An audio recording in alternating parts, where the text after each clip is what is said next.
So it looks like we finally picked a date to head off on a kayak camp, myself and my friend Russell. He's the one who I sold my old kayak to, so even though that's been on a few trips, this will be the first time I'll be taking the surf ski out. And I guess as part of that, I am going to do a test pack and paddle today, because the surf ski has a slightly different storage compartment than the kayak.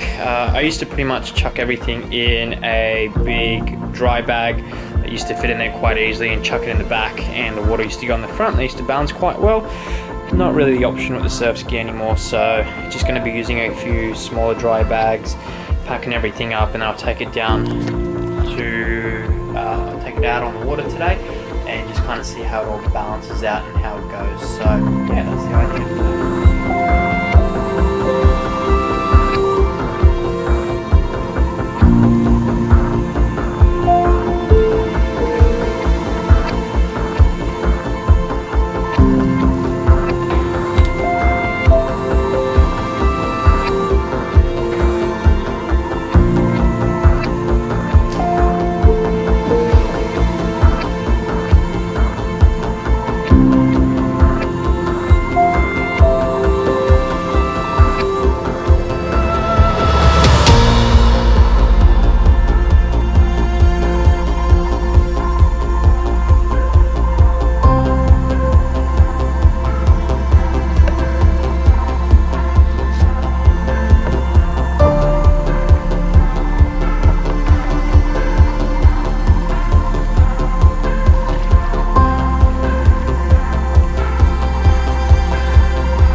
So as you can see on the water now, the kayak is loaded up.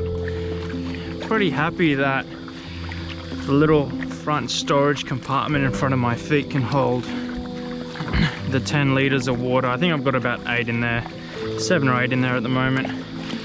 And it doesn't affect the pedals. I can still move them around pretty freely, as you can see, without too much of a problem. So I was a little bit worried about that, but that's going to work out quite well in terms of holding the water for the trip.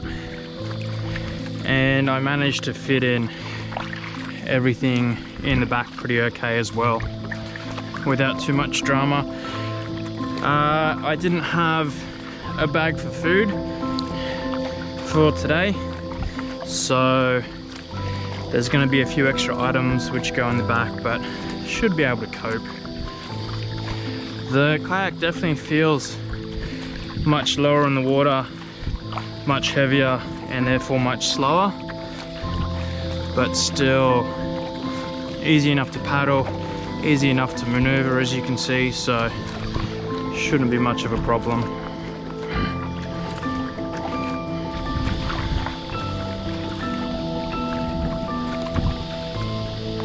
G'day.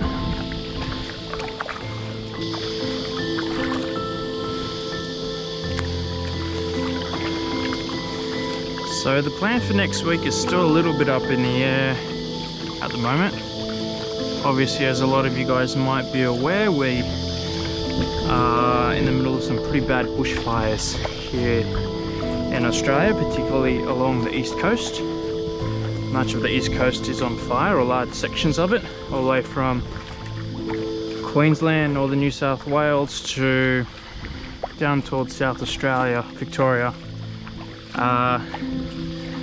Quite bad You can download the RFS app and you can pretty much see at any point in time. Here's a screenshot from it, where the fires are and how bad they are, whether they're under control or out of control, etc. And it's been a long time since it's been this bad, so we haven't confirmed any plans of yet, because, you know, number one, we obviously don't want to put ourselves in any unnecessary danger, but number two, we don't want to get in the way of any cleanups or any of that kind of stuff. So there's a few lake systems, river systems, which are still bushfire at the moment, bushfire free, and there's no activity around those areas, so they might be the go. They're on our list at the moment, but in a couple of days the weather's meant to get quite hot again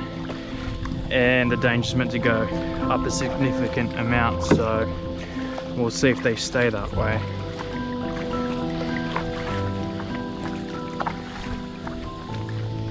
Definitely not too bad of a day to be out on the water, testing out the surf ski and the camping setup, and pretty happy with the gear fitting in there. So going to turn around, I think, and have a cruisy paddle back, and then maybe a bit of a swim and head on home.